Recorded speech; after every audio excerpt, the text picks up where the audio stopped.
कसले पठायो हामीलाई फोन बारम्बार आएको छ।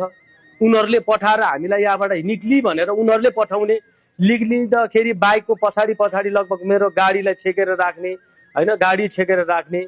अनि तपाईँको म निक्लिँदाखेरि म गठटारको उकालोमा जाँदाखेरि मलाई 50 जना भन्दा माथि हतियारसम्म भएको प्यास्तोल यसरी निकालेको मैले आँखाले देखेको छु। मैले कहिले ढाँट्नु हुँदैन, मैले त प्रहरी रहेछ क्या हो भनेर रोक्न खोजेको, तर उसले त्यो झिक्न भ्याएन होइन। उसले बाइक रोकेर पनि त्यो झिक्न नभ्याइसकेपछि उसले पड्काउनै खोजिरहेको थियो, मलाई मार्नै खोजिरहेको थियो, कुनैबाट चलेको होला एजेन्टहरू होइन। ठिक छ, मलाई केही छैन, मारेस्, म मारेर केही छैन, भोलि ऊ पनि बस्न पर्यो। क्यामेरामा देख्ने जतिलाई चाहिँ हामी छोड्नेवाला छैनौँ। उनीहरूलाई कानुनको कठघराले हामीले पहिलाको सरकारबाट त अपेक्षा राखेनौँ, तर अहिलेको सरकार, युवाले ल्याएको सरकारमा पनि दिनदाडै मान्छेलाई गोली हान्न आउने, मान्छेको आश्रम जलाउने, मान्छेमाथि चाहिँ मार्छु काट्छु भन्ने धाक धम्की आउँछ भने हामी कुन देशमा छौँ र कहाँ छौँ होइन। पक्कै यहाँ रहेको ढोकाहरू चाहिँ प्रकाश भुजेलको लागि पनि छ र सबैको लागि छ।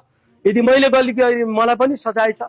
मैले एउटा जब स्ट्याटस लेख्दैमा मैले फेसबुकमा कारबाही हुनुपर्छ, कसैलाई बेच्न पाइँदैन भन्दैमा हाल्दैमा मेरो आश्रम जलाउने, मार्न आउन सक्ने भनेको चाहिँ कति सम्मका मान्छेहरू, यिनीहरूको एउटा छुट्टै एउटा यस्तो ग्याङ रहेछन् कि मैले थाहा पाएको अनुसार